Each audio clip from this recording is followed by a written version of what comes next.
Hey everyone, David C. Anderson. And Seth V. Coming at you from the Knife Center. And you saw our picks for the top 10 knives of 2025 last week.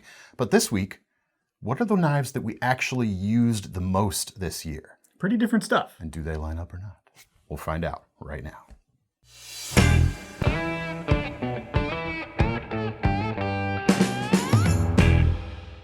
So we're kind of doing this video because some of you folks in the comments frequently ask us for pocket checks. What are we carrying on a given week? And I've been on record as saying before, I don't really like doing that on a weekly basis because I feel like it's gonna devolve into being something that's not really honest. I'm gonna pick what I'm carrying on the day we're shooting to perform. Right. I don't like that. We haven't really done that so much. But this is kind of showing you at the end of the year in aggregate what we actually did carry. So why don't you start us off then, Seth? Sure. I want to kick things off with one of the only new knives that I carried a lot this year, which is this SRM. This is the 258, the Terrier, I think it's called. Seth and I are both big fans of this knife, actually. It was one of my picks for the best new folders of the year. Yeah, and I have to say I agree with you. This is a knife that not only impressed me personally as I got to carry it, it also got me really excited about the company that made this. SRM, short for San Ren Mu. They don't really go by that name anymore, but that is the name of the company. Yeah, it's a great knife. The company's doing amazing things in the budget / affordable space, and I can't help but think that they just aren't getting the exposure they deserve. Their knives are among the best in the industry. The value is arguably the best in the industry, but they just don't have the more like advertising and promotional side really that their competitors do, and so they just aren't. They fly under the radar more as a result. Known. Yeah. And you love an underdog, so I'm rooting for SRM. Their knives are worth it. It's such a cool knife. Yeah, it's such a cool knife. I love the folded frame on these, how they manage to take something that's old but bring it up to like new, even more precise tolerances, and allow them to build a knife here with high performance laminated blade steel for like 60, 65 bucks or so for the standard price on these. I mean, it's pretty awesome. This coated version is interesting too. I don't normally go for coated blades, but somehow they were able to get a very, almost like a delicate coating and that still showed the lamination mark in the steel. I've never seen anything quite like it. It's not, it almost looks fake. Like it almost looks like when they lasered it on or something, yeah. No, that's a real lamination mark there. The blade, you can tell in the spine actually, it really is laminated. Yeah. I mean, you can see here, like this is the satin version right here. You can see it there. And if you look at the tang, it's gonna be faint, but you can see the actual core in there. They wouldn't have gone and printed that all the way around if they were trying to fake it. Like it's not feasible. It's a really cool knife. Such a clean design too. Like it's big, it's 3.5 inches, full size, maybe not big. But look how nice it carries in the pocket too. Yeah, and it's comfortable in hand too. Thanks to the folded construction, it gives you, it supports the grip. There's no voids in the handle. And a screwless pocket clip. Yeah, such a well-dialed design. It's almost unbelievable. It was just 60 bucks. Yeah. I also carried a crossbar locking knife most of the time this year. And it should surprise no one that it was my first folding knife production design, the CJRB Maximal. I couldn't put this on last week's best of the year video because it's not my place to do that. But in a way, this is sort of a simplifying things for me this year because 90% of the time I probably had this in my pocket this year. It's a $50 knife. I designed it to work hopefully for just about everyone. I designed it to be a knife recommendation I could make without any follow-up questions. I can just say, hey, get a Maximal. And surprise, surprise, I tuned it to something I would want to carry every day. And it did the job. It became hard to choose something else, quite honestly, even amongst my own other designs, which I'll talk about here in a minute. Yeah, if I see you using a knife, it's usually that knife. It's usually this knife. I mean, the price is great. CJRB has been great to work with. Like I said, $50 knife, you got RPM 9 spray form steel. Their action on the crossbar lock is like as good as it gets. It's almost like snappy, like a frame lock flipper or something like that. I love it. I love this knife. You bought one of the exclusives, Seth. I did. Yeah, the carbon fiber scales were a nice upgrade. although they didn't wear in as nicely as this. Not that they didn't not that they got worse over time. They just didn't change like micarta does. And the micarta color here is such a good execution that CJRB brings to the table. Yeah. And I have one of the exclusives too. I had to, I bought my own as well.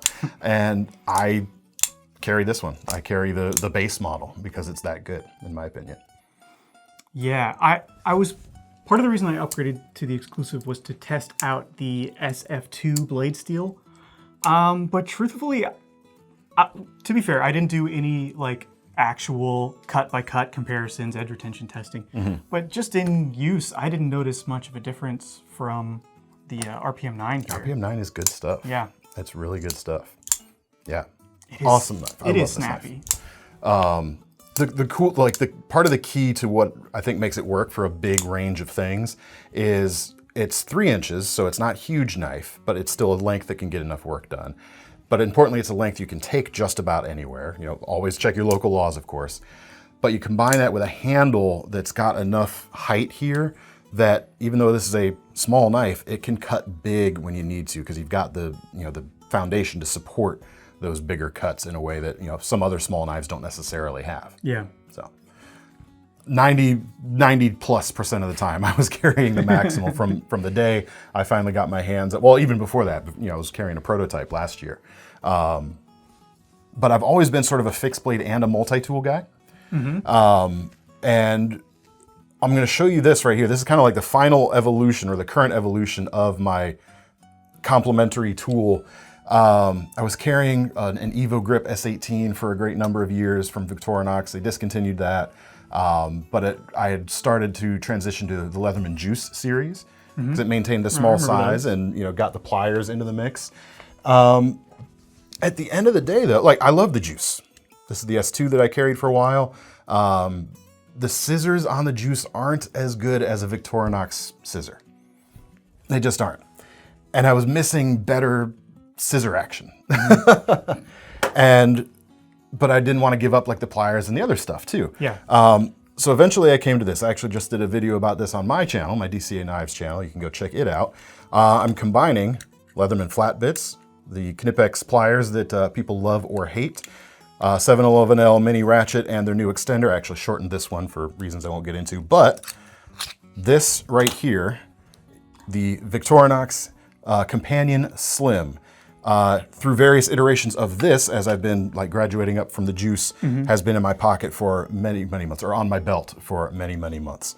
And it's slim enough to fit in the context of this complementary tool set that I want, and it's just enough. You got that full pair of scissors, you got the cap lifter here at the back with the big pry and flathead, and the box opener. So it still has a blade on it. It's still like a backup knife to whatever's on my in my actual pocket as opposed to on my belt. And some people were getting mad at Victorinox for taking the knife blade off. But if it weren't for that being as slim as it was, I wouldn't have been able to make this kit essentially work and still fit into my belt pouch. The compact, Victorinox Compact, you and I both love that. Yeah. Wasn't compact enough. The Alex scales, they feel nice and they also they slim it down somewhat. And it doesn't flare out as much as the Celador models, the similar size Celador models do too. So it keeps it a little tidier. I love the Alex scales. I love how they feel. They make it, in addition to feeling good, they make the whole thing feel much more premium. Yeah. And now I got a really great pair of scissors to complement my other cutting edges day to day. Yeah, the Victorinox does make just about the best multi-tool scissors out there. I tried to deny it for internally for so long because I liked this, the serrated scissors on the Evo Grip. I liked the Evo Grip more than I liked the scissors on the Evo Grip. And then the Juice, fine, let me see if I can make this work some other way. And here's what I got. And I didn't want to carry a full-size multi-tool on my belt, an Arc or something like that. That's the thing. This is more bulky than a Juice, but way less compact than a Wave or an Arc. Yeah. The irony of the knifeless Swiss Army knife is that it actually ends up being a better companion for someone into knives, because you've already got another. I don't know about you, but I never use the knife on my compact, my Victorinox Compact, even though it's in my backpack. everywhere I go. Yeah. Because I also have a knife or two, Right. like Or within two, a, or or more. four within arm's reach. So You need the other stuff. I need the other stuff. I need the more than the tools. knife blade. Yeah, anyway. yeah. Yeah. And I'm not going to carry I don't want to carry a dedicated pry tool, bottle opener. I don't want to carry a dedicated pair of scissors, but I would absolutely carry this alongside a knife. Yeah. Makes a ton of sense. And then it makes it easier to travel too, because you can just like leave the knife out of your pocket, go with this, still be equipped to get some, stuff done. And I would hesitate to recommend this one for like airports specifically. This is still a sharp edge on here. So I don't consider this companion slim to be a TSA compliant tool. But you could probably carry it in some other places. If, let's say, your office where you work doesn't allow knives, probably be okay with something like this. Check with your HR department. This would still get your clamp packs and your cardboard boxes open. It's actually really great at clamp packing, like blister packaging, like in some ways better than a straight knife blade, because you can kind of hook in with that nubbin right there, and it's almost like a hook, and that works really well. Kind of carve your way through the clamp. It hangs on instead of slipping off of that slick plastic, so it works really, really well. I haven't had to resharpen it yet, and I'm not looking forward to that because it's going to be complex, but I like it. You need some real, like, tiny ceramic rods or something. I'm going to take toothpicks and impregnate them with some, like, diamond abrasive paste or something. Good luck. I don't know what I'm going to do yet. I'm probably going to have to, the teeth are probably going to get bigger, whatever happens. But 90% of the time, the Maximal was on in my pocket, and just as much, if not more, this multi-tool has been on my belt pretty much since they were released. Yeah. Nice. That's a cool thing. Tell us some more of your stuff here, Seth. Okay. How did you simplify your carry this year? Well... Is that a good prompt or not? Take it any way you want. No, it definitely is. So about a year ago, I made a video on my YouTube channel at Seth30V where I did an exhaustive review of my entire knife collection. And it ended up being kind of an autopsy of sorts, at least for me doing it, of my my path in the knife industry, my history with knives, and all of that. So I was just thinking a lot about what I valued about knives, what I valued about owning knives. Because when you put everything you own all on the floor in front of you, it can look a little overwhelming. It kind of makes yourself get honest with you. Yeah. With yourself a little bit. The final sum of that spreadsheet is starting to scare me. So, I went back and I curated sort of a smaller subsection of that collection. And I've just pulled from that all year long. One of the ones that rose to the top was the Hinder Eclipse. And in particular, this version, I think this is the Bowie blade. You might call it the clip point. I think you're right. I think it's Bowie. Yeah. This is the blingiest knife I own, I think, with the titanium scale. I love the way Hinder does his machining. It's just, the way it captures the light, it's sort of soft and shiny and just great. Just fancy tactical flipper, really. And yes, I do carry a tip down, but What? The Eclipse reminded me what a great, like how good a tactical folder can really be. Yeah. How good it is at doing everything, if not doing anything excellently, Well, it's not the sliciest blade profile for sure, but you could do anything with an XM18. And it's one of those folders like a Sebenza that you need to experience in some way or another. Like if you're like a real knife nut, you need to figure out like what these are about, Yeah. Whether that's owning one or finding one to at least, fondle and mess around with for a little bit, like at a knife show or something. Yeah, like you need to experience what is going on here, because it's another one of those bona fide classics in the genre too. Yeah, and I like it better than the XM18 because I think it was the first.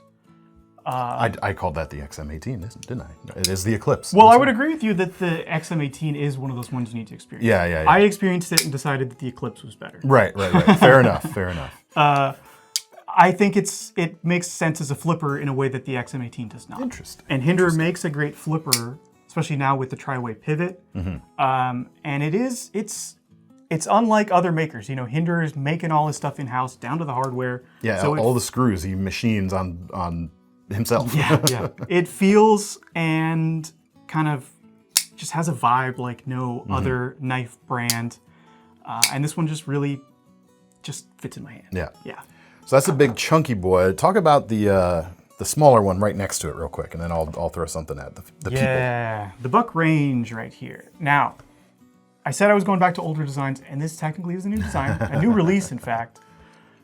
But this reminds me of the way Benchmade's felt like 20 years ago. And I don't mean that as an insult to Benchmade or to Buck. I mean it and a compliment to both companies, because there are things about this Buck that are unique to Buck. It's not a Buck trying to be Benchmade. It's a Buck in its own right. I like, for example, the thin blade stock. Sort of. I feel like Buck's hunting heritage and focus on edge performance with their Boss heat treats, is present here in a way that feels particularly Buck-ish. Even though I think the way that this handle feels, it's aluminum. Of course, the crossbar lock. It's giving vintage Benchmade. Interesting. Yeah. Well, it's a great knife for sure, and definitely one of the most exciting new releases of the year, I think. Absolutely. Especially as someone like me, as being a longtime fan of the Vantage series, you see a bit of its DNA in this. Yeah, that pocket clip's straight off the Vantage. Yeah, the handle profile's a little bit different, but you can tell that it comes from the same lineage. Yeah, the Vantage was cool, but it never, for me at least, it never worked quite the way I wanted to. It wouldn't flip open all the way every time. Thicker blade. Great knife, but it wore its age pretty quickly, I guess I would say. And this feels like it's looking forward to the future. I mean, it has a bit of a classic Benchmade feel, like I said, but it's putting Buck in a position, I think, to do incredible things going forward. And that legitimately has me excited about Buck, made me excited to carry this knife. I would say, if I had to make a recommendation, I'd say get the large. I think the small is genuinely small, to the point that it was a little hard to use occasionally, like if I had soapy hands or something. I got a large right here. Yeah, the large is like kind of perfect. Yeah. The small is small. You have to want a small knife. Yeah, it's not like the Maximal being a 3-inch but Stretch is big. Like this is like 2 5/8 or something. Like it is a small knife as opposed to riding the line. It doesn't look that much smaller probably, but it feels way smaller than the Maximal. Yeah. Way smaller. Almost dainty. Not to pimp my thing. Sorry. Sorry, Buck. Yeah, I'm a big fan of the range this year as well. The range full size Elite is one of the few new folders I acquired this year. Money's been a little tighter for us in the family this year. That's just what it is. That's fine. I got plenty of knives to fall back on. But there's a reason that this has stayed part of my collection. Basically, that this is part of it. So yeah. If I had to pick one knife to represent this year, it'd be this knife, and it's a great knife. Yes, indeed. So I did have another new knife this year, which was the StraightLine EDC Digger, the other one of my designs that debuted this year. This was a fully collaborative design with my friend Igor Bortolusi at StraightLine EDC. It was with Igor that I designed the Pocket Tango for MKM. I carried this a little bit more this year. I carried just one of the standard ones a lot last year. This year I started carrying one of the KnifeCenter exclusives we had because I wanted to thin the edge angle down on the MagnaCut to 17 degrees per side. And honestly, you couldn't tell from the durability standpoint. It just held up just fine and then made it just a little bit slicier. So that was fun. Continuing to carry that this year. But I did carry the Digger a little bit more, probably because it was newer this year. You gotta test stuff out. Yeah, absolutely. Yeah. Such a cool knife. And I actually wound up carrying this, when I did carry it, most often it was cross draw in the Kydex sheath. So, opposite side of my right hand. And it was with the Maximal in the pocket at the same time because, we have more knives than we need on our person. It does come with a leather pocket sheath, however. The Digger saw a lot of time, unsurprisingly. I actually can't show you the sheath because I've got some prototype attachment hardware on it from a good friend of ours who hopefully will be able to debut next year. Can't say anything more than that. Cool. But I can't show it to you either. Yeah, the Digger was my pick for fixed blade of the year. If you saw that video last week, it was on my top 10. Yeah, I said my piece on it in that last video. In fact, I did a lot of comparisons with the Pocket Tango because I did carry both and get a chance to experience them. I guess one thing I left out in that video was just an observation that I find very charming about this design. The proportion of the blade to the handle. It's not often that you see a small fixed blade like this with a blade that's longer than its handle, but this one has it, and it makes it feel like a giant knife got shrunk down. Like a 7-inch chopper, like an 8-inch chopper got shrunk down to just a little 3-fingered knife. And I don't know, something about that, it makes me smile. It really works. In fact, I told you, I remember when this first came out, I was like, you need to make a 9-inch version. I want this to be a chopper too. You never know what's going to happen. I don't know. Well, that probably won't happen. But the Digger as is great. 14C 28N. Yeah. Micarta or G10 at this point in time. Leather sheath or Kydex available. Yeah. It's a great pocket food prep knife. I think above the Pocket Tango, that's where this one shines more. The blade shape's perfect for it. All that belly gives you more knuckle clearance. Yep. Yeah. Yep. It works right in a pinch grip, and it's a little thinner behind the edge too. It's like a higher grind. Overall, the geometry is thinner too. Yeah. So yeah, unsurprisingly, I carried my knives a lot this year. I'll stop going on about my knives, however, as we go on. Let me tell. Since we mentioned food prep, let me talk about this knife. Okay. Then you finish out your folders, and then I'll talk about multi-tools I carried this year. Cool. The Benchmade Meatcrafter. This one right here is actually a rescue knife.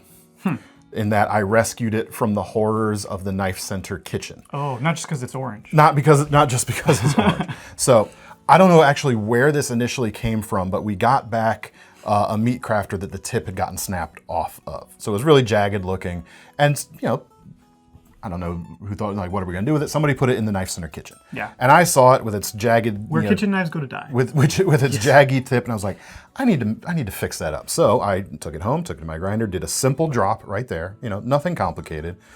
Sharpened it up, because like it had been getting banged around in the kitchen. And I put it back in the kitchen, so at least it was there. The next, 2 days later, I found it in the dishwasher.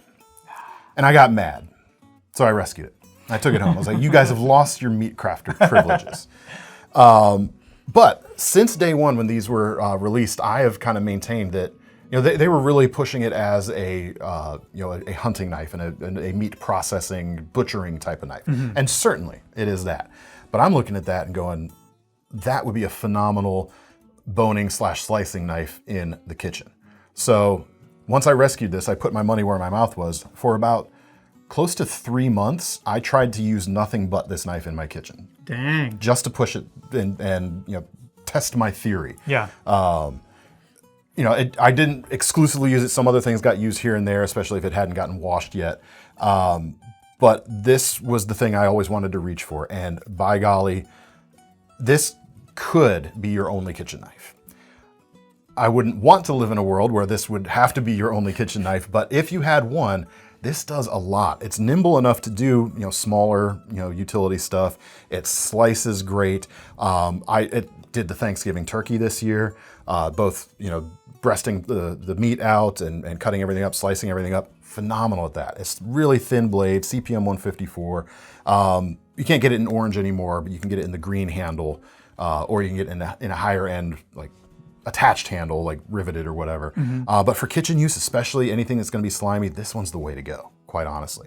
And then last but not least, if you're hanging off the edge of a cutting board just a little bit, you can do rock chopping with it. Dang. So you can mince herbs, do all that other stuff, do heavier like chef knife work, not as well as a chef knife, but daggone well enough. I had so much fun with the thought exercise of maybe I'm living out in an RV or I'm going camping and that's the one food prep knife. Will it be fine? Yeah, it's gonna be fine. I had a lot of fun with it. Your quest to save this knife and taking it home to try it out in places where it shouldn't belong, it just had me thinking here at the KnifeCenter, we get a chance to see such a breadth of cutlery. It's really beyond knives. It's everything. And one of the things I like best is getting to use stuff, finding out that it's pretty good at things it was not designed to do. Like I rarely carry my very, very, very best EDC knives, other than the one at the end of the table. But you know, like I have several Sebenzas and stuff, and last year I carried them a lot. This year I didn't, and those are probably my best EDC knives. But it's also boring because it's no surprise that they're good. It's no fun when they're good because you already know they're the best. Using this as a chef's knife and finding out that it does a good job is fun. And learning like how to modify your technique to make that happen. And then what you learn about cutting and the different ways you can bring to other places to approach a problem, or like, you know, it's a fun way to keep your interest in knives, to keep learning about knives by kind of pushing at the borders of these boundaries we've set. I wouldn't even, you say this is like used in a place where it shouldn't, where it's not at home. I think it's a kitchen knife. Well, it's not a pocket knife. It's not a pocket knife. I didn't carry it, but it is.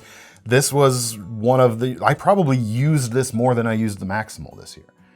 You know, I don't necessarily cut something with the Maximal every day. I cut something with this between like making kids lunches and snacks for daycare and everything, and prepping meals. Like this was like constantly being used, and the thin geometry was so good too, man. For all of it. It is really genuinely thin. The edge is crazy thin. Yeah, and CPM 154 is, I think, a really good powder metal for a kitchen blade because I sharpened it the first time when it needed rescuing, and again when I rescued it again. I may have sharpened it once in that 3-month span, but I stropped it every handful of uses, every couple of weeks, and it strops really well. You know, some other things like MagnaCut or S30V might not strop as well. That strops really well. So it kept the edge going really nicely. Yeah. CPM 154, overhated. Yes, it's not 154 CM. It's CPM 154. They're Poor different. misunderstood CPM. Tell us about your folders, and then I'll close out with the other multi-tools that I carried this year. Okay, if you don't mind. Well, I'm going to do these as a pair because, you know, Spyderco and Benchmade are the two biggest American pocket knife manufacturers, and people like to pit them against each other, pick one or the other. There's room in my heart for both. It's like, especially in yesteryear, they were an obvious like competitor because there were fewer competitors. Yeah. I think they've definitely, they have their own identity for sure. Yeah. But it's still like the old rivalry that, we like to talk about. There's a lot of new competitors in the market who make great knives, but these are still the biggest brands. In any case, these are both classic designs from the brand, and two that I carried a lot. Often, if I didn't have one in my pocket, I'd have the other. And what we have here is a Spyderco Stretch. It's not the Stretch 2, so we could call it the Stretch 1, even though it was just called the Stretch when it first came out. But the Stretch is one of the most optimized Spydercos, I would say. It has all the features that Spyderco does particularly well. It's got a finger choil, full flat grind, an ambidextrous lock. It's a back lock in this case. And exotic steel. This is a sprint run version with ZDP 189. So it's hitting all those notes, but also the design is fugly? A little, extremely. I've owned one as well, so I'm not casting those stones. It is an ugly duck. They call this a drop point blade shape, and it is the most graceless drop point. It does work exceptionally well, though. We say these things seriously, with nothing but love for Spyderco. Seriously, I had a Vitoku, one of the Stretch ones for a while. I mean, you can watch the video in my collection. It's like half Spyderco. So, the Stretch 2 got a little bit bigger in a way that pulled this away from the this was such an efficient design. Even though it's ugly and strange, the efficiency here was almost unmatched in their lineup. And the Stretch 2, while it might work a little better for some people, it lost some of that old efficiency that was so great about this version. So I went back to the original and was just enjoying it for what it does great. I also really like this original finger choil. It's shallower and a little smaller, so it doesn't capture your finger in the same way, and it feels a little easier to move around. The blade shape is great. It was just a pleasure to use. It's, you know, it reminds me that iteration sometimes takes a design away from something that works better for you. Like in making it work better for more people, I think they made it work a little less well for me. It took away some of the charm that you had already fallen in love with, in a way. Well, no, because I tried the Stretch 2 first and went back to the Stretch. Okay, all right. Yeah. Well, all right then. I sit corrected. But they brought back all of that great stuff with the Stretch 2 XL. I'll say that. Yeah. That's better than them both. And that one has a straight spine and no drop point on the XL. It's better looking. But what about the 940? The 940 is still an enigma. It's one of Benchmade's oldest in production now, and yet there's still nothing else like it, made by Benchmade or by anyone else, frankly. Yeah. It's crazy looking. This is still the coolest version. Green and purple, classic. Insane that this was like the launch colorway. Right. Back in, Right. This came out in like, I don't know, 2000 something? Something, yeah. Yeah. Man. Feels good. It does not cut as well as that Spyderco or really any of these other knives on the table. It's a much sturdier and more wedge-like blade shape just by nature of its narrowness. But it carries so well. Like this much edge in this thin and lightweight a package is hard to beat. And then there's something about just that ineffable like character. Like the 940 has so much character. It's a charming pocket companion, and it wiled its way into my pocket. Yeah. Wild its way. That's nice. I like that. Yeah. Yeah. I mean, it's a classic for a reason, even if it's not as slicey as some. Like it in a way, you said this is the pocket knife that you've reached for this year when you know you're going to be a little rougher. Yeah. On the blade. If you're not carrying a fixed blade, this one will do more than the slicier knives there in terms of its kind of durability. Yeah, none but even that hinderer, it's getting a little thin at the tip, even though it's kind of thick, it's narrow, you know? That one, I wouldn't hesitate to gently pry up a staple, to like tweak something. If I see you doing that with this, you and I are gonna have words. I would never use it as a screwdriver, but a little prying, you might catch me. You might catch me. Don't let me catch you. It won't go in the dishwasher, don't worry. Oh, good. Whew, thank goodness for that. Well, let me actually do these, and let's finish with an actual knife from your side. Okay. The other things I carry, well, outside of my house, it was the Maximal, as I said, the vast majority of the time. I did carry my range a little bit. I carried my modified 8015 from Cold Steel a little bit, a few others, but not often enough to like make it to the video. So the other things, there's two multi-tools here that I primarily used around the house.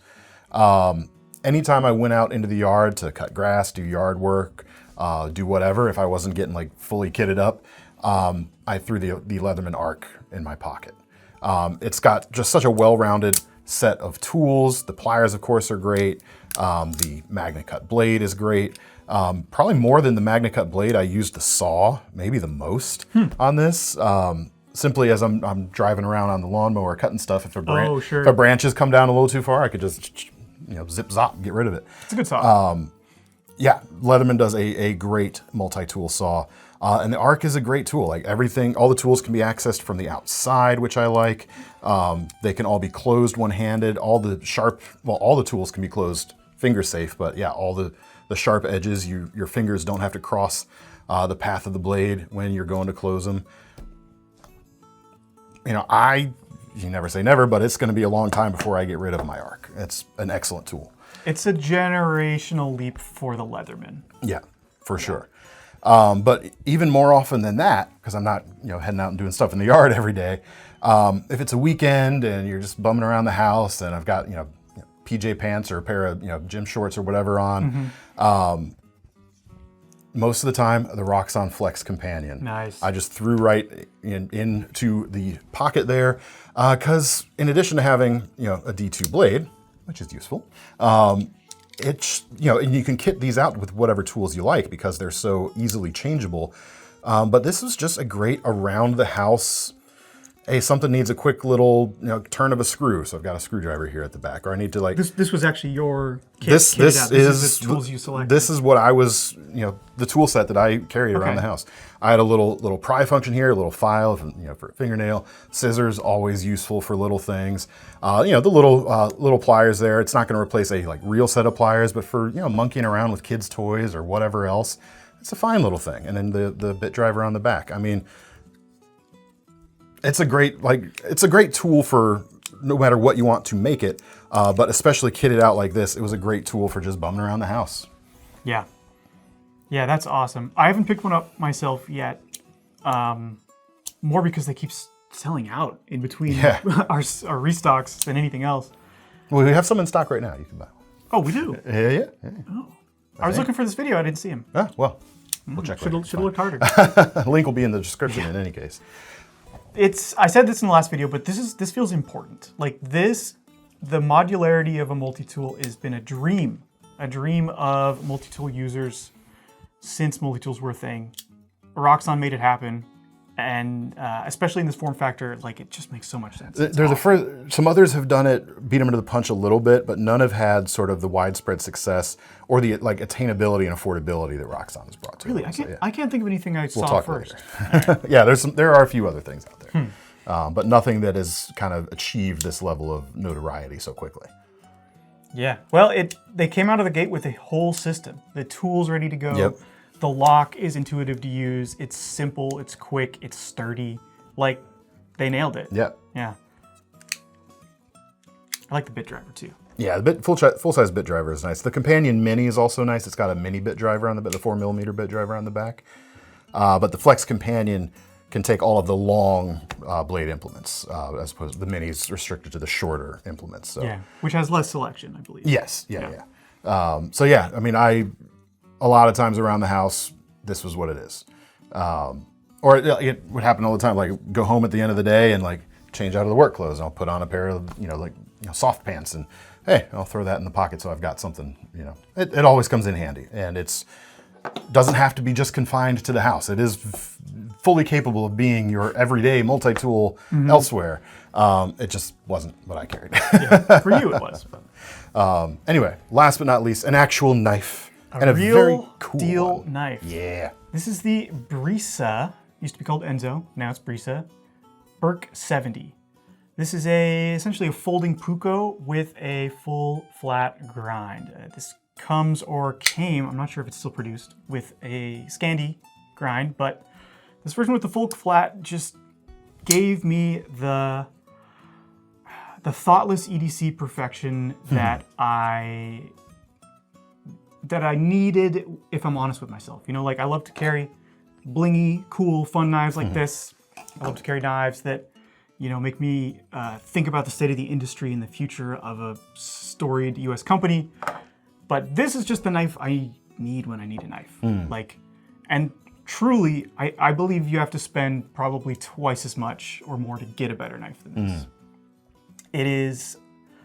It's just so perfect. It's like, the refinement of generations of Scandinavian knife makers that, sort of coalesced around the form of the puko, those lessons are here in folding form. So it's totally, it affords different grips effortlessly. The blade shape is very precise at the tip, but with enough belly to do good slicing. It's sturdy, it's precise. The pocket clip is great. This was one of the first great deep carry pocket clips, because this knife is now pretty old. Yeah, I was gonna say another classic in your carry rotation this year, because these have been around at least as long as I can remember being into knives. Yeah, 15 years maybe. Longer than that. Yeah, for sure. This is an S30V one. You don't get as many like exotic newer materials with it, but like again, I mean, I've been on record here saying steel doesn't matter nearly as much as we sometimes make it out to be. Does it cut? Great. Yeah, end of story.